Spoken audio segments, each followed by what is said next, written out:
മഹത്വമുണ്ടാകട്ടെ. നാം ഇന്നിവിടെ ധ്യാനിക്കാൻ എടുത്തിരിക്കുന്ന വേദഭാഗം ലൂക്കോസ് 24 45 മുതൽ 49 വരെയുള്ള വാക്യങ്ങളാണ്. തിരുവെഴുത്തുകളെ തിരിച്ചറിയേണ്ടതിന് അവരുടെ ബുദ്ധിയെ തുറന്നു.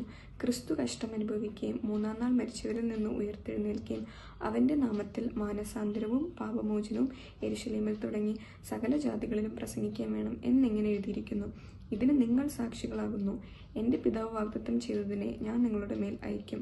നിങ്ങളോ ഉയരത്തിൽ നിന്ന് ശക്തി ധരിക്കുവോളം നഗരത്തിൽ പാർപ്പിൻ എന്നും അവരോട് പറഞ്ഞു.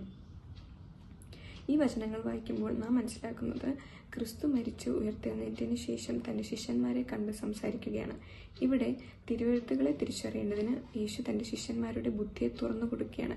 തിരുവെഴുത്തുകൾ എന്ന് പറയുമ്പോൾ പിന്നിലത്തെ വാക്യങ്ങൾ വായിച്ചാൽ നമുക്ക് മനസ്സിലാക്കാൻ സഹായിക്കും. മോശയുടെ ന്യായപ്രമാണം, പ്രവാചക പുസ്തകങ്ങൾ, സങ്കീർത്തനങ്ങൾ എന്നീ തിരുവെഴുത്തുകളുടെ ശരിക്കുമുള്ള അർത്ഥം മനസ്സിലാക്കുവാൻ യേശു തൻ്റെ ശിഷ്യന്മാരുടെ ബുദ്ധിയെ തുറന്നു കൊടുക്കുകയാണ്.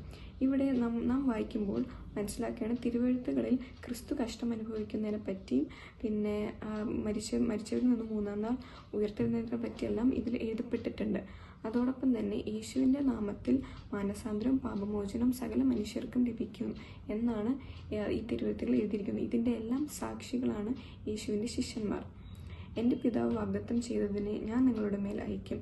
ഇവിടെ ദൈവം വാഗ്ദത്തം ചെയ്ത പരിശുദ്ധാത്മാവ് എന്ന കാര്യസ്ഥൻ യേശു തൻ്റെ ശിഷ്യന്മാരുടെ മേൽ അയക്കും. നിങ്ങളോ ഉയരത്തിൽ നിന്ന് ശക്തി ധരിക്കുവോളം നഗരത്തിൽ പാർപ്പിൻ എന്നും അവരോട് പറഞ്ഞു. ഉയരത്തിൽ നിന്നുള്ള ശക്തി എന്ന് പറയുന്ന പരിശുദ്ധാത്മാവിൻ്റെ ശക്തി ലഭിച്ചിട്ട് മാത്രമേ യേശു അവരോട് യെരുശലേം തൊട്ട് സകല ജാതികളോടും പോയി പ്രസംഗിക്കുവാൻ പറയുന്നുള്ളൂ. കാരണം പരിശുദ്ധാത്മാവിൻ്റെ ശക്തി ലഭിക്കാത്തിടത്തോളം നാള് നഗരത്തിൽ തന്നെ നിൽക്കുവാനാണ് അവിടെ പറയുന്നത്. ലഭിച്ചതിന് ശേഷം അവരോട് യെരുശലേം തൊട്ട് ബാക്കി സകല ജാതികളോടും പോയി പ്രസംഗിക്കുവാൻ കൽപ്പിക്കുന്നു. നാം ഈ വചനങ്ങൾ വായിക്കുമ്പോൾ നമ്മൾ മനസ്സിലാക്കേണ്ടതും അതാണ്. നാം തിരുവെഴുത്തുകളെ മനസ്സിലാക്കുവാൻ യേശുവിൻ്റെ സഹായം തേടേണ്ടതാണ്. നമ്മൾ പ്രാർത്ഥിച്ച് പരിശുദ്ധാത്മാവിൻ്റെ ശക്തി ലഭിച്ചിട്ട് വേണം തിരുവെഴുത്തുകളെ മനസ്സിലാക്കാൻ ശ്രമിക്കാൻ.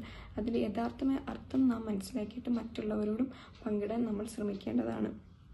അതിനെ ശ്രമിക്കുവാനുള്ള കൃപ നമുക്ക് ദൈവം തരുമാറാകട്ടെ. ദൈവം നമ്മളെ സഹായിക്കുമാറാകട്ടെ. ആമേൻ.